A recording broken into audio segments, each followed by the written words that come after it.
صباح الخير. الحمد لله اخدت الاجازه من يومين ورجعت تاني لغرفتي العزيزه. انا بحب اوضتي قوي قوي، بحب الجو الهادي اللي ببقى عامله فيها طول الوقت. المهم يعني ان احنا بعد ما خلصنا الامتحانات وكده، فقررت ان انا في حاجه مهمه لازم اعملها، وهي ان انا اظبط نومي من تاني واصحى بدري. والحمد لله النهارده تالت يوم اصحى بدري يعني which is good. يرزقكم من السماء والأرض إله مع الله، قل هاتوا برهانكم إن كنتم صادقين. في الفترة الحالية بقى، جنب موضوع ان انا بحاول اظبط نومي وان ارجع اصحى بدري من تاني، بحاول ان انا اكثف من قراية القرآن وان الورد بتاعي يبقى اكبر. وبرضه بحاول ان انا الحصيلة بتاعتي من قراية الكتب بشكل عام تبقى اكبر. والكتاب اللي انا بقرأ فيه حاليا هو هناك إله لأنتوني فلو. الكتاب ده ان شاء الله هنتكلم عنه في احد الفيديوهات، يعني مش هيبقى المخصص للكتاب ده، هيبقى مخصص لكذا كتاب يعني هنتكلم عنهم. فهنشوف تقييم الكتاب ده ايه، وهل هو يستحق انك تقراه ولا لا. وجنب ده بقى ما ينفعش ننسى المشاهدين الجمال بتوعنا، ففي ان شاء الله افكار حلوه كده شغالين عليها برضه. فبس الاجازه جميله، انا مبسوط بالاجازه، بحس ان الطاقه بتاعت الواحد مش بتطلع غير في الاجازه، وان الروح العزيمه بقى والاجتهاد مش بيطلع غير في الاجازه. بس. وفي يوم من الايام وصلتني رساله على هاتف النقال من السيد علي ابو الحسن، واحد الطلبه النابغين الذين يدرسون في مدينه قم الايرانيه.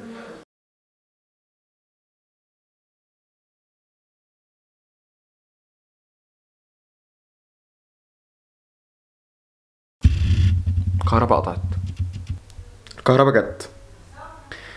الساعة دلوقتي 10:30. حاسس ان انا خلصت قدر كويس من القراية، سواء قراية القرآن وقراية الكتاب. فنقوم ناخد بريك. そうしないか。いいよ。勝った方がご飯一回おごりね。よし、乗った。よーい、カ騙されるな。騙されねえって。手足が細長く非常に力。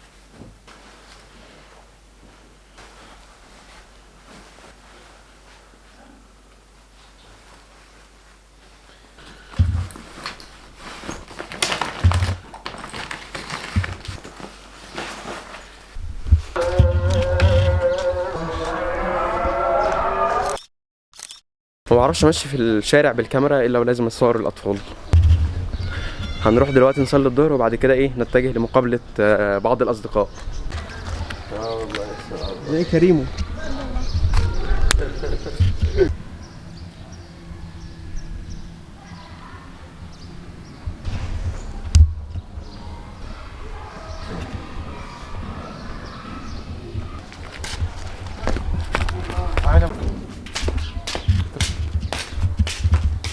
صورني. ايه يا عم، انت تحطني قدام امر الواقع ولا ايه؟ هو خلص الامتحانات؟ لكن المهم هنطلع ايه؟ الاقصر واسوان ولا نطلع دهب ولا سيوه؟ لا الصبح كنت برن عليك عشان خاطر اعرف انت ذاكرت الامتحان كويس ولا لا. خد سلم عليه. يا عم انا زهقان منه بجد والله؟ ماشي خد. تعالى يا سمسم. يا عم لا ان شاء الله خير يا عم. هو امتحان ام اس كيو ولا مقالي؟ خلاص ماشي. والله عظم. ماشي يلا عايز حاجه؟ ازيك يا فادي؟ ايه الاخبار؟ سلم على احمد. انت نسيت احمد ولا ايه؟ يا عم نسيني يا عم الراجل. نسيتك انا؟ لا ده انت اللي نسيتني بالحلقه الجديده. هناكله امتى؟ هو محمد علي انا هجيله الناصر الساعه 3:30. سما انا بفلوج، فهاخد التليفون دلوقتي واحطه قدام الكاميرا واقول حاجه للفلوج. ادعوا لي يا جماعه انجح في الماده بتاعت النهارده دي.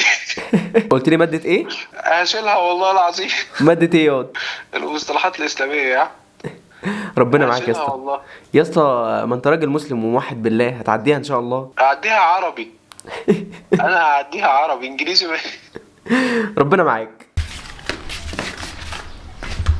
قابلنا اول صديق، ودلوقتي الدور على تاني صديق. تقدر تحط هيدرز بالقدر اللي انت عايزه. عبد say hi to the camera. Hello guys. Guys.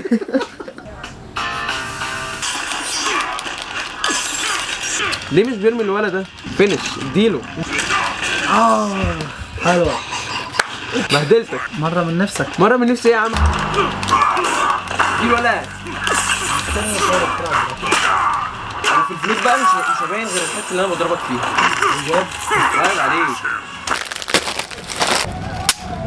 تحس ان الشيبس ابو 5 بقى زي ابو 3 بتاع زمان او 2 كمان. هو مش تحس، هو بقى. الاخبار عاملين ايه يا شباب؟ نورة. يا موجودة ايه فلوج ده ولا ايه؟ انت بتصورني؟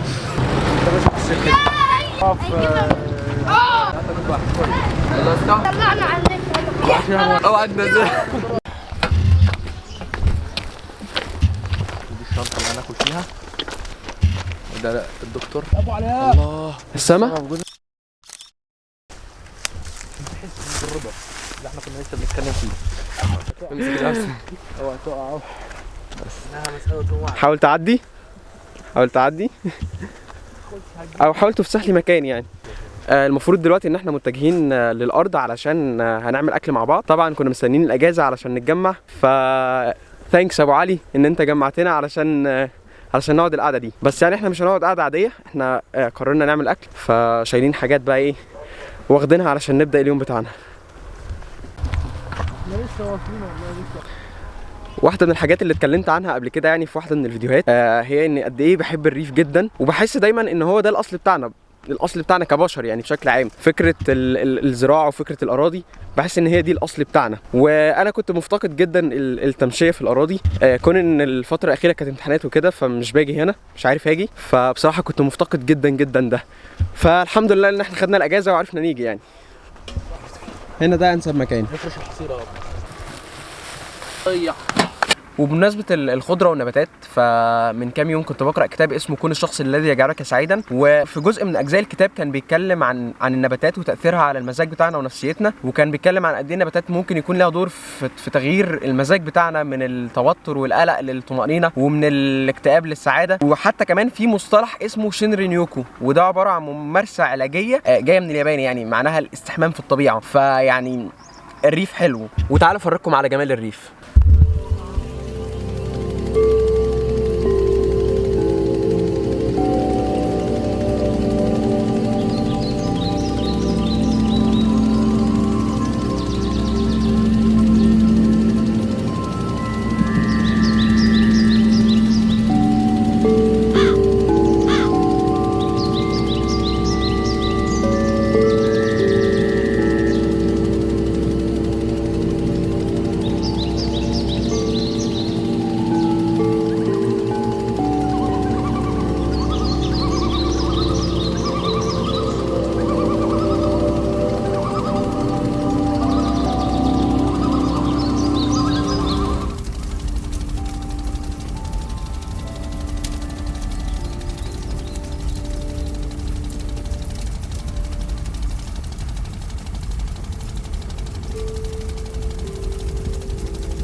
للاسف الكاميرا فصلت شحن، بس كان في حاجه جوايا لازم اشاركها معاكم، وهي اني لو انا بحب الخضره والريف فانا هائم في حب السماء والنجوم. من اكتر الحاجات اللي بحمد ربنا ان انا عايش عشانها هي اني قادر اشوف منظر زي اللي انا شايفه دلوقتي ده، النجوم والسماء، وان انا بقى قادر اقعد واتامل في جمالهم. دي من الحاجات اللي بحمد ربنا عليها جدا جدا، لدرجه ان انا ممكن اجي مخصوص هنا بالليل علشان ابقى قادر ان انا اشوف منظر زي ده. بس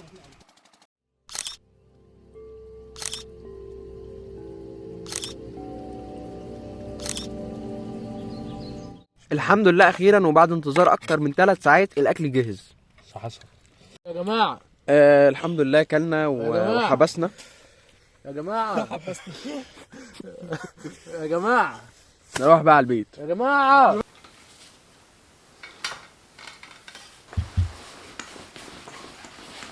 حاليا الساعة 11 ورجعت للبيت بعد ما قضينا وقت كبير جدا في الأرض وكلنا وبسطنا. كان يوم لطيف الصراحة ولذيذ، والحقيقة ان اليوم كان طويل جدا، حاسس ان انا عملت فيه حاجات كتيرة جدا، وده الطبيعي يعني. اليوم اللي الواحد بيصحى فيه بدري بيحس ان فيه بركة وبيحس ان اليوم طويل جدا وفيه حاجات كتير جدا اتعملت. والمفروض بقى دلوقتي ان انا اتجه للنوم، لان انا بصراحة عايز احافظ على ان انا افضل اصحى بدري، والحاجة الوحيدة اللي هتخليني اضمن ده هي ان انا انام بدري كل يوم، وده يخليني اصحى بدري. وبس كده، اتمنى تكونوا اتبسطتوا بالفيديو، واستنونا الفترة الجاية بفيديوهات تانية جديدة ان شاء الله. سلام.